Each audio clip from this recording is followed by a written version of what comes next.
It's the Deep for the Week talk show. Are you ready to talk? Let's get deep for the week.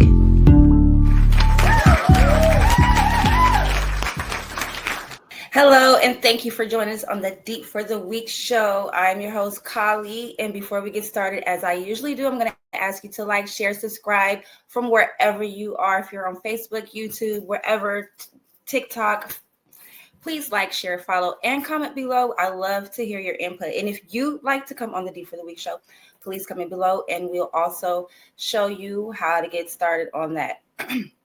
I missed you guys. I have been gone for a while. I'm going through some adjustments, and as we always do in life, which takes more of my time away from me being able to do the show. But I will be back more consistent very soon.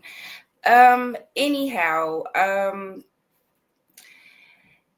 I've also made some changes and adjustments to my hair. If you may notice, I don't know. I haven't shown you guys. I don't think I've done a show since I've cut my hair.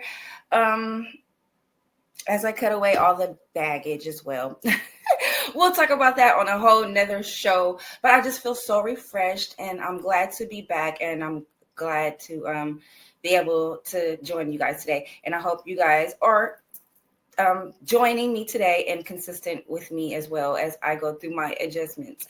I've done a few other type of shows. I've done a show.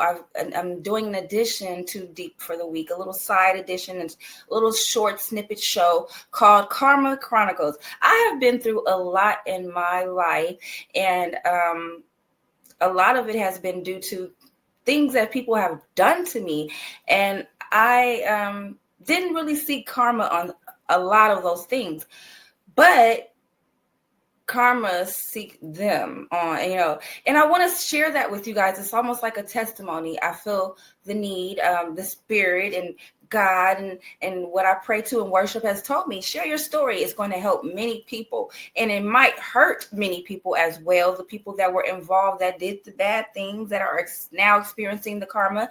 But hey, I cannot help that they did what they did. Okay. Anyhow, that we did one show on that. It is uploaded for you guys to see, and I hope you guys enjoy watching it. I'm going to do many more, and it gets way deeper.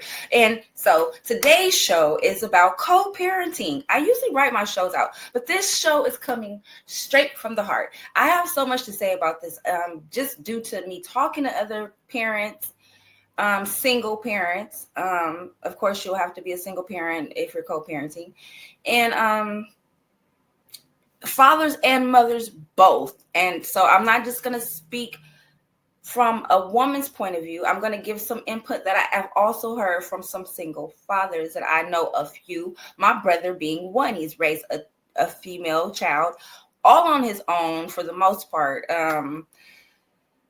with no assistance from a grandmother or auntie. Well, I was an auntie. I helped him a lot, as much as I could. But I moved from California, which where my brother lives, and he became a full-time single father after that. And I've been able to bring his daughter over for the weekend every now and then, or during the day, so he can run his errands. And I know, as being a single parent, it's hard until they get to that age where they can do things on their own and for themselves. It's very, very hard. And it becomes even harder when you have a co-parent that is not doing its part, or being argumentative, or just, still kind of in the relationship and you're out of it, and they want to argue about things that just does not pertain to co-parenting. So let's get deep, y'all. And again, before we get started, don't forget to like, share, and subscribe, okay? And please comment below. I'd love to do a part 1, 2, and have a group session where we do talk to other single parents, both male and female, that co-parent and that have some difficulties co-parenting. Why? What makes it difficult? And I want to tell you what I think makes it difficult from a woman's point of view first off, okay? Let's get deep, okay? So I have, some of you may know that watch my show that know me. Thank you for watching. I have 8 children, and out of the 8, 5 of them are now of age, okay, and 3 of them still in my home. I have 4 different children's father. I'm not ashamed of that. I'm not ashamed of anything. So get the wreck. If you get the shaming in the comments, you'll be just talking to your motherfucking self. Okay. Excuse my language, but hey, this year we're going to be a little bit more transparent as well. I'm going to just go ahead and be myself, and all, it'll wink out the people that that are not supposed to be here. Anyhow, I started at 15. So that'd be one of the reasons why I do have a couple of baby daddies. And I'm not one of those people that are big on thinking like, oh, it makes you look like less of a hoe or less promiscuous if all your children are by the same father and you have problems with that father. And, why keep having children with him if he didn't help you with the first one, the second one, third one, the fourth? Like, fuck that, So after you show me that maybe with the first one or the second one, I'm done, But there's some people big on thinking that it makes the situation better. To each his own, okay? So yes, I have 4 different kids' fathers, so I can really speak from a perspective of co-parenting, okay? With my kids' father, they have every single solitary one has made it difficult to do it because they stayed in their feelings once we broke up. They didn't want to break up. And, or they were possessive or kind of like abusive. So they felt like I was theirs forever. Some of them thought that because of how well I treated them or how, loyal I was to them or to the relationship. They thought like, she's never going to leave. She's going to give me chance after chance. And I did for some of them. And then their chances ran out. So after that, we began to co-parent and what I thought we were going to do. Some of them did not really help at all. Okay. And some of them thought they were going to help when they felt like it. And so that's one of the things. Let's talk about some of the things that make it difficult to co-parent. And that's one of the things. The inconsistency. When you are a parent that is absent, if you do not live in the house and you're not at least picking that kid up from school once or twice a week, you don't know what class they're in, you don't know the name of their teacher, you have not helped them with homework at least once or twice a month, you're not the one that has to take them to their practices, you don't have to go to Walmart with them to get items for their projects, you're not involved like that, then you are an absent parent, even if you pay child support. And you won't understand that unless you are a full-time parent without help. And I don't mean a full-time parent with your mother co-parenting or your grandparent, your mother, the child's grandparents helping you as if they're the other parent. I mean, you co-parenting and you being a single parent by yourself and the other, expecting the other parent to fully help you because that's their job. I find it hard doing that when people are not consistent. And I think men think that women held the kids away from them or over their heads. Like, oh, you can't see your kid because we're not getting along, or you didn't want to be with me, or you cheated on me. And most of the time, I don't really think it's that. There are some cases of that. But a majority of the time, I think women want a break. Okay? And they give you the children if they know they can get used to that break. It's for many reasons why women cut the father off. It's like, if your 300 or your 500 only comes whenever you have it, I don't need that. I really can't get used to that being assistance. So what's the point? If I can't call you and say, I can't leave work, but the nurse just called saying the kid has a fever, can you go? At least once out of the times they call, 3 times maybe, then yeah, it's no point in having you as a co-parent. I don't have you as a co-parent. And so to cut you off is very easy because you're not even involved Okay? And when you're argumentative, a woman, this is from a woman. For fellas, a woman has so much to do with. She has her period. The child may still be young, and she may have postpartum, and postpartum can go, I believe, up to like 5 years old. Don't quote me on that, but I know it could still be going up to like 3 years of age.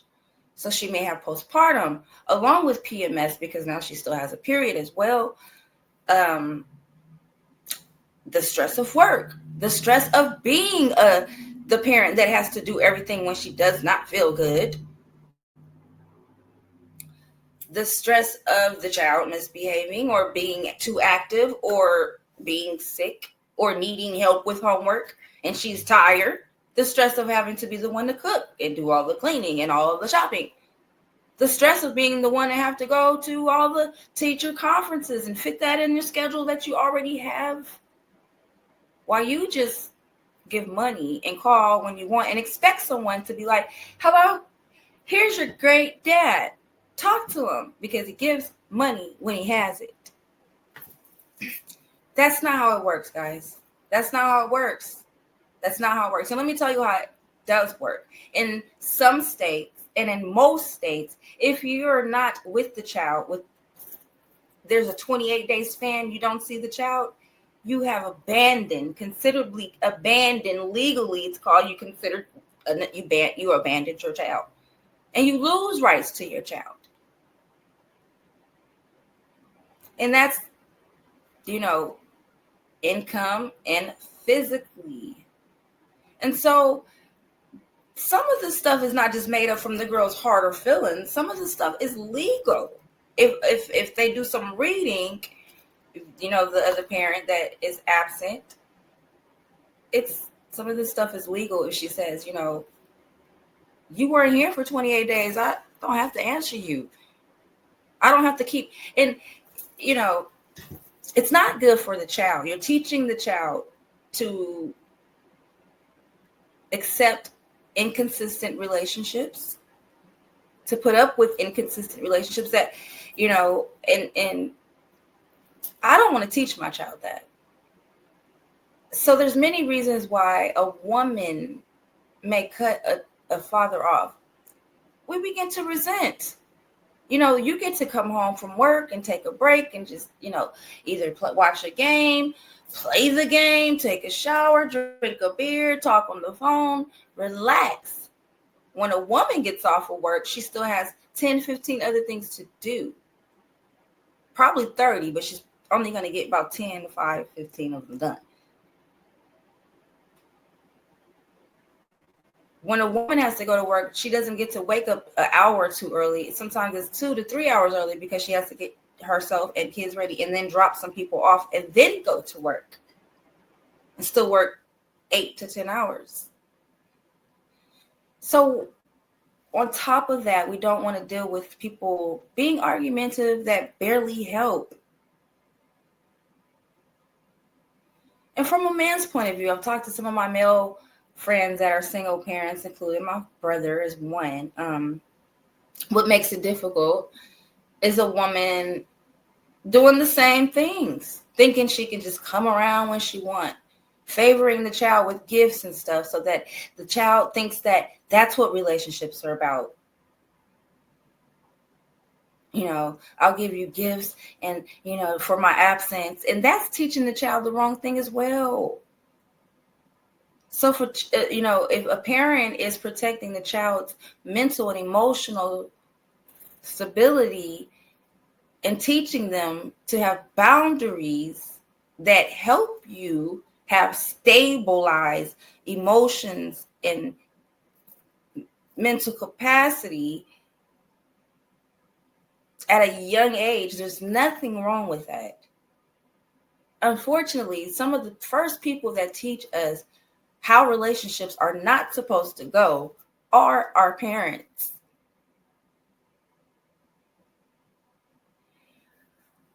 And, I believe the entitlement that one has because the DNA is inside of someone is ridiculous. When you have to really be a parent on your own for months and weeks at a time, and you go through things like flat tires or bills being due or you being sick and can't work but still got to do all the stuff for the children and provide, and you can't call the other person and say, hey, can you at least come now? There is no entitlement to that person answering your calls or saying, yeah, pull on up and come on by. There's no entitlement to you. Sorry. So the arguments, the jealousy makes it hard. We shouldn't even be talking about what we're doing outside of this child. If it's not affecting the child, the boyfriend I have shouldn't matter to you. If it's not affecting the child, the girlfriend he has should not matter to you. What else makes it hard to co-parent? Just ignorance, full-on ignorance, not understanding what a child truly needs. If I have to keep telling you, no one has to tell me, I'm not doing this with you. It's like having two children. And I want, to end it with this. Think about if you were the child and you were being provided what you give. Would it be enough? Would you be happy with that? Would you be happy with the here and there's and just a call here and there, or, a visit here and there, would that be enough for you as a child? Well, one day they grow up and they start to realize it's a huge imbalance. And they start to push you away. And they start to treat you like what you're acting like, just money and gifts. And they begin well, I'll just use the motherfucker. I've seen it. I don't want to teach my child that either. I really want to release healthy individuals into society, as healthy as I possibly can present to society. And so I'm going to do my part. And if that means protect them from their own parent's inconsistency, then that's going to be the case. I've done some research. I do have an early childhood development background. That's what I went to school for. And my minor was business. That was my major. And it is not healthy for a child to experience an inconsistent parent. It's actually more healthy for them to adjust to not having the parent at all. So, and having one consistent, fully involved parent. So with that being said, if you are, again, negative, toxic, argumentative, inconsistent, I don't even care if it's just $85 a month. Give that every month. I don't care if you just come every Wednesday once a month. The kid can expect that and have that bond. You know what I mean? But if there's absolutely nothing outside of cash or the cash is not consistent or the time is not consistent. And you know what? Some women even will just take the time. If you just do half of what I do, I don't even need no money from you. I know a lot of women that would have that too. But there's lots of reasons why the male needs to understand, or the absent or the other parent needs to understand why there is money needed. Because see, with you only need to be having yourself, you probably only need a 1-bedroom, right? But with that parent having the child, they need a 2-bedroom. You can have a 2-seater car or maybe even a motorcycle. But with that child having the parent, they might even need a van to transfer not just them, but sometimes their friends.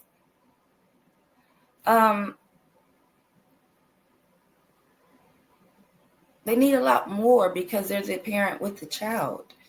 And you have to understand that. And you probably won't until you are fully involved. When you're there seeing that the child wants a second plate, when you're there seeing that list that they give you after you already bought school supplies, and they give you another list.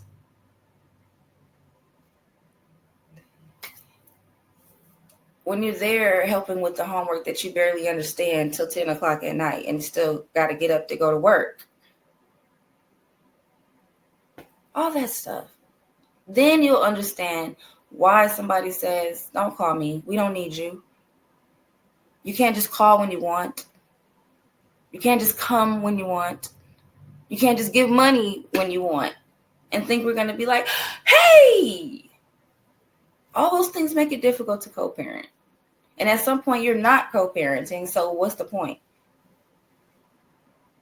If you have some input on this, if you'd like to come on the show and talk further about this, I'd love to hear from you. I'm giving you my input, and it's coming from partially what I'm going through. And I hope the person watches this because they need to. They need to. When a woman is independent, she got her own money. She got her own. She met you owning her own house. She met you making $10K a month or more a month. She met you paying for your plane tickets to come see her. The fuck?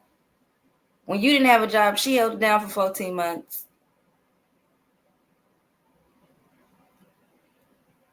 And every other time you didn't have a job, the fuck?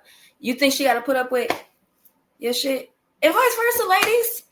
When a nigga got his own and he taking care of that kid and you coming around all that bullshit, do you think this nigga got to deal with you? No. And why would he? It makes it even that much harder. You're already doing so much that's so hard, so overwhelming, so overstimulating. And then here you come with your shit. I think not. Your names, your bashing, your opinions do not fucking matter anymore because this ain't about me and you. Unless I'm doing stuff to expose the children to, inappropriate behavior or, unsafe environments, you have nothing to say to me about what I'm doing.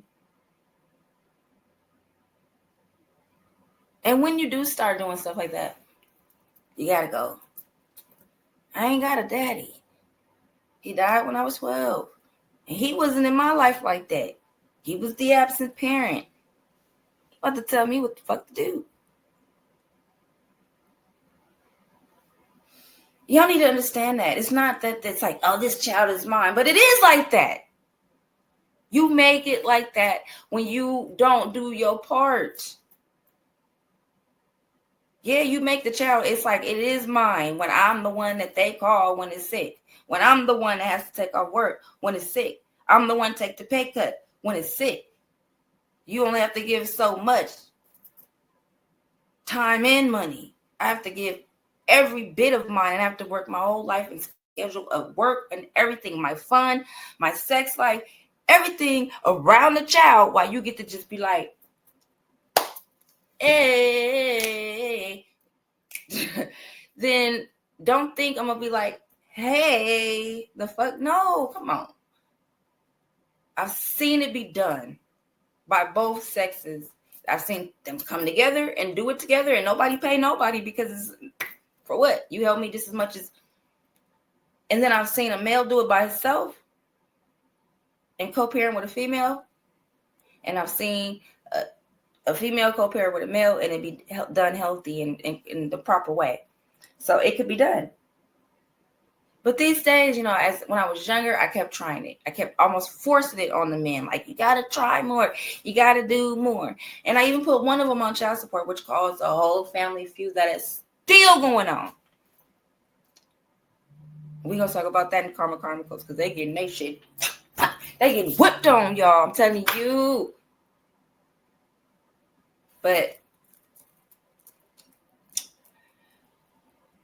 yeah, these things need to be discussed because these children need both parents. And if you don't have money, you have time. And a real woman that is not scorned, that is not money hungry, that is not trying to be living off the child support will respect that. You give me just as much time, I don't need your money. But because you can't compensate with time, I do need the money because I do also need self-care, time to relax, time to release, maybe just time to just sit on the couch without being bothered. So that costs. I have to send them to a babysitter. Babysitter costs money. Because you don't want a child being raised by an unhealthy woman. And what is some of the things that make her unhealthy is your bashing, your name calling, your opinions, you trying to control or abuse or manipulate the situation. The child has to take that in. When she's sad, she's depressed, she's mad, she's short, she's tired. The child also receives that energy from the mother. And I refuse to give that energy to my child because that's what I'm receiving. And I can choose not to receive it.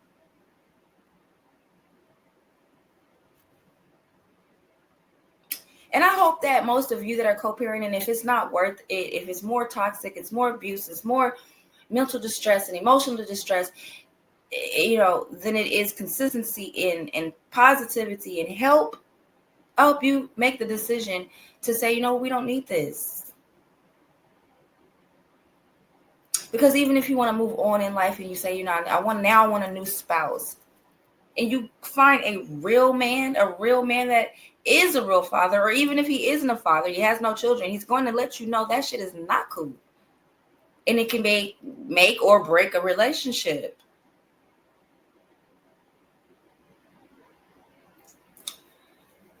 So all these things are something that both sides, whether you're the female that is co-parenting or the male, whatever, to take into consideration. Because again, even if you're the female and the male has a child, you don't need to be making him mad. Yeah, he don't have a period and stuff, but he deals with a lot as well, being the parent with the child.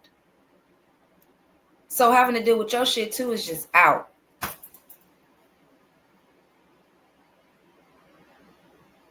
Alcoholism, addictions, all that stuff makes it, I'm not dealing with that. And you shouldn't either. And I mean, every type of addiction, there is no addiction better than the other. Like they say, there's no sin greater than the other. I believe there's no addiction better than the other. If it takes away from you being a model citizen, a model parent, working, doing what you need to do, then it's a problem. And it's an addiction, and it's all the fucking same to me. Whether it's gaming, drinking, smoking, partying, whatever. People have addictions to a lot of gambling, watching sports. People have addictions to a lot of things. But if if your addiction, if you're a dysfunctional addict, because I smoke weed and I'm addicted to it. But I also own a business. I make and sell a hair product. I homeschool my kids. They're 2 grades above. There's 2 grades level, ahead. I also work at the strip club. It doesn't get in the way of nothing. In fact, it gets me going. So if your addiction don't get you going and it's in the way, like, of you parenting, all day, like the kids are begging you for, can we play? Can you that? For your attention or for some food, and you're ignoring them because you're smoking or drinking or on the game, or that's out too. I don't think you should have to deal with a co-parent that has a problem like that as well. So those are all the things that make it hard to co-parent on my end. What is it on your end? If you'd like to come on the show and talk about this with me, please, please, please, please do. I'd love to hear your input. And if you just want to comment below, give your input there, please do as well. Again, I thank you for joining us on the D for the Week show. And I hope to see you next time. And don't forget to watch my little snippets of Karmic Chronicles, a little edition of D for the Week, when we talk about how that karma comes back and smack you in the ass. Again, thanks for watching. Don't forget to follow, subscribe. And if there's something you want to come on the show about, comment below and we'll get you started in the process of that. You're watching the D for the Week show. See you next time.